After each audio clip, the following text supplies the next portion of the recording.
And the clerk has sent around the amendment, and I'm going to get the clerk just to read out the amendment just to make sure that we're all clear on it. So it's an amendment to the motion as amended. I think they got that right. Go ahead.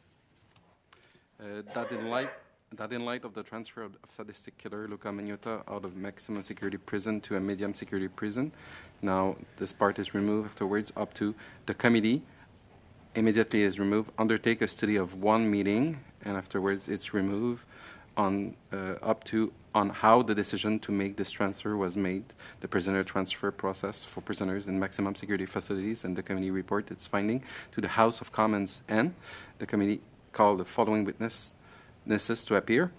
The Commissioner of Correctional Service Canada, Anne Kelly, afterwards B, C, D, E, F, or strike.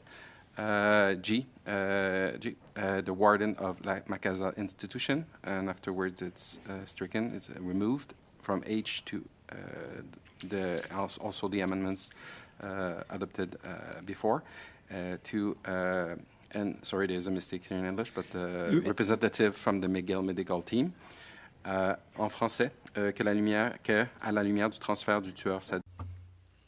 That in light of the transfer of Luke Magnotta from maximum security prison to medium security prison, and the committee undertake a study of one meeting. 6 meetings is deleted. The meeting should take place on how the decision to make this transfer was made, the prison transfer process for prisoners. The committee report its findings to the House of Commons, and the committee called the following witnesses to appear: the Commissioner of Correctional Services, and Kelly, and then B to F removed, G is maintained, H, I. Point of order. I'm voting against the amendment, but there is a difference between the English and French versions. I believe the French version is the right one in this one. In this case, des représentants du syndic des agents correctionnels du Canada. Representatives from the Union of Canadian Correctional Officers were on the list of witnesses to appear.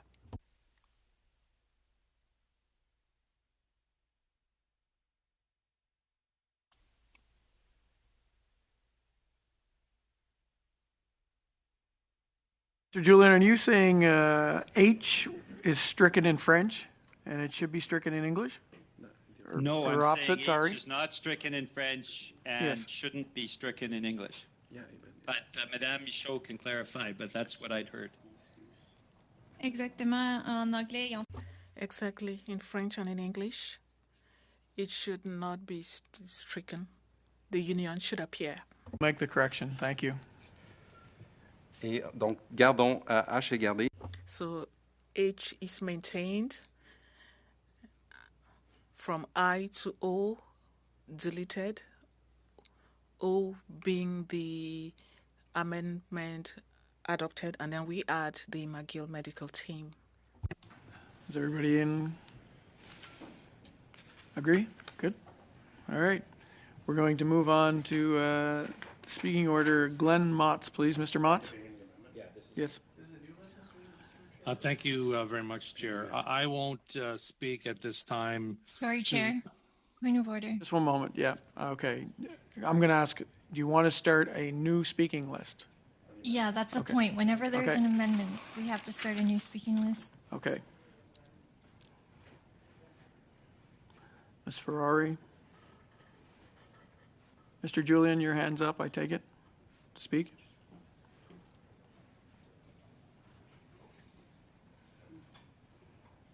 Mr. Motz? Okay, Ms. Ferrari, do you want to start, please? We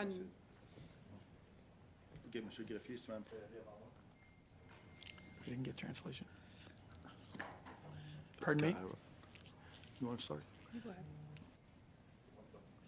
ahead. Point of order. I'm wondering if reluctance to speak means that we'd rather vote on the amendment and then carry on with the main motion. I believe, Mr. McKinnon, people want to speak to the amendment. Paul Haas and switching with Ms. Yeah, merci. Laurie, please. Merci, Monsieur le Président. Thank you, Chair.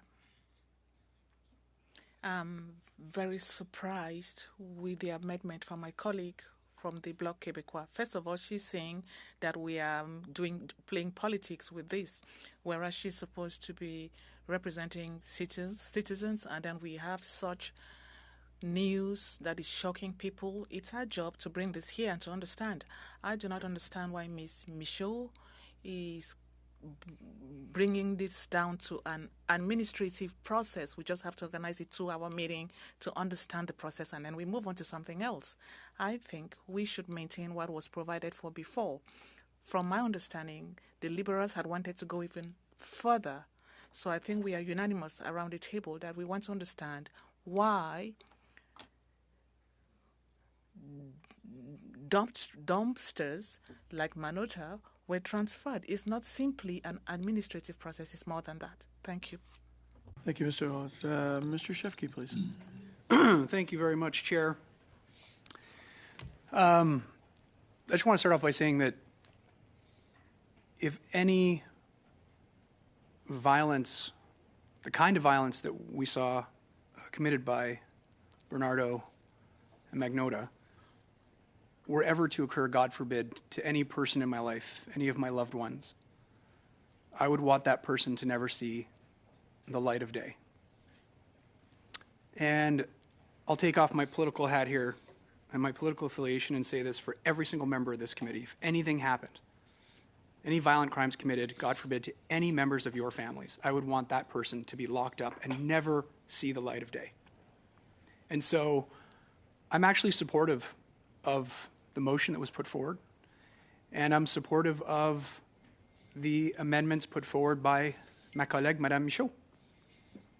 And I think that the amendments that were put forward will actually allow us to focus our efforts on finding better outcomes for victims in this country. And I think that's important. Based on what I've heard so far this morning, is that there is an intent, and I hope it's not the case, to turn this into political theater. Ms. Ferreri had very vehemently and explicitly said we need to be a voice for those that don't have a voice, the voiceless. Mr. Paul Huss was vehement and forcefully held in his hand Bill of Rights, the victims' rights in this country. Mr. Caputo spent a significant amount of time on Twitter talking about whether or not criminals in this country have access to this activity, hockey rinks, for example, right?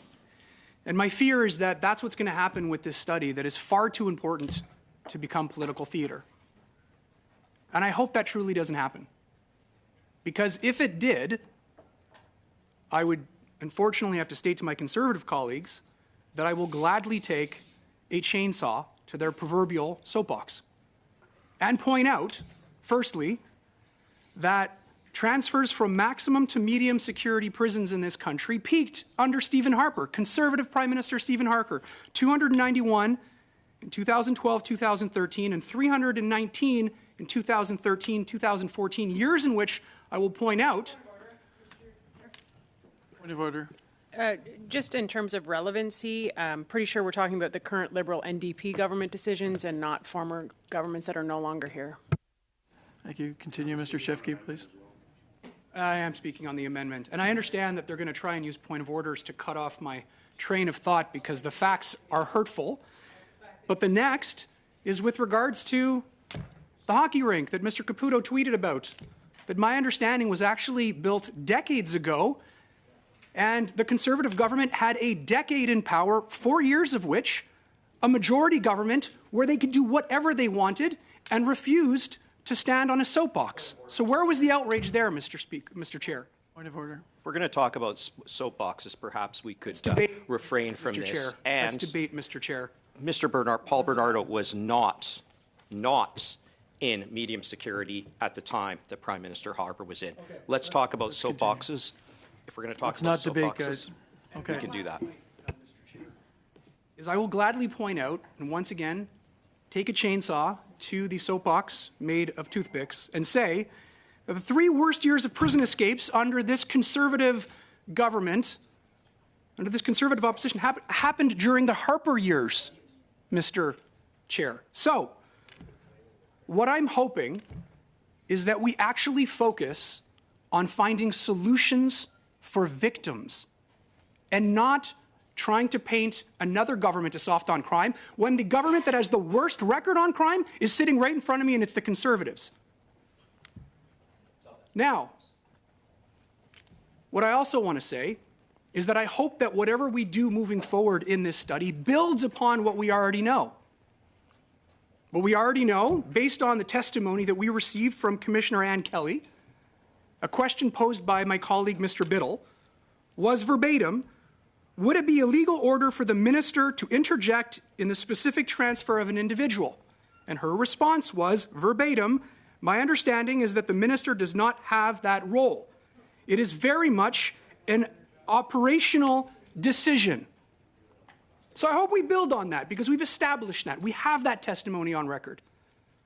I hope we also build on the questioning that I posed to Commissioner Kelly, which was, is the security surrounding a maximum security prison and a medium security prison, is one more secure than the other?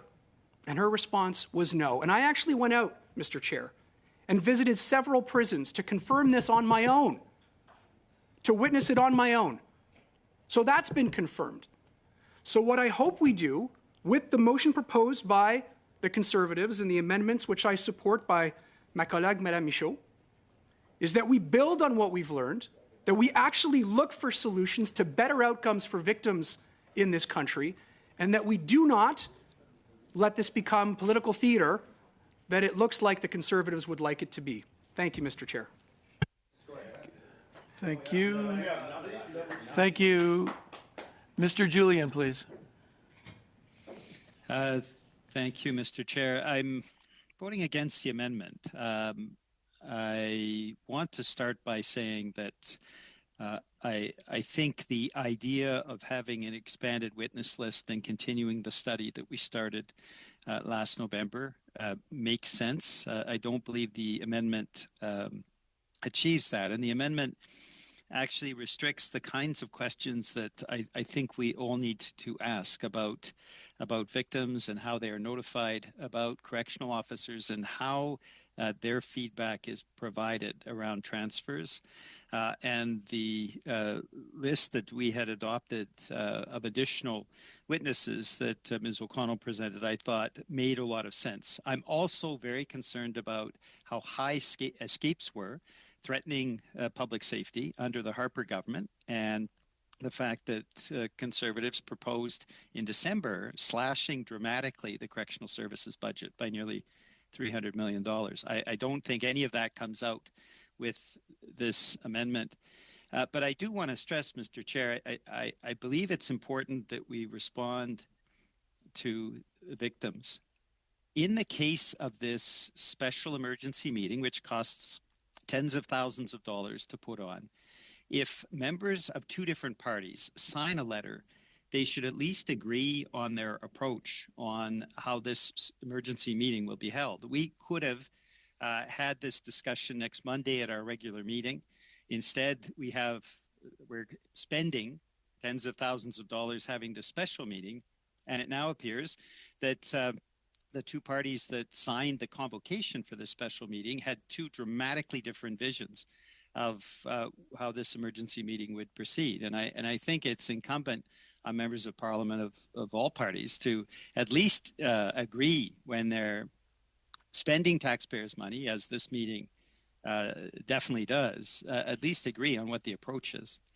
So I'll be voting against the amendment, but I would urge all members not to filibuster this out if Conservatives are not in agreement with this amendment, like me. Instead of talking it out so there's no vote, they should at least allow the vote to be held. I think members have to have the opportunity to express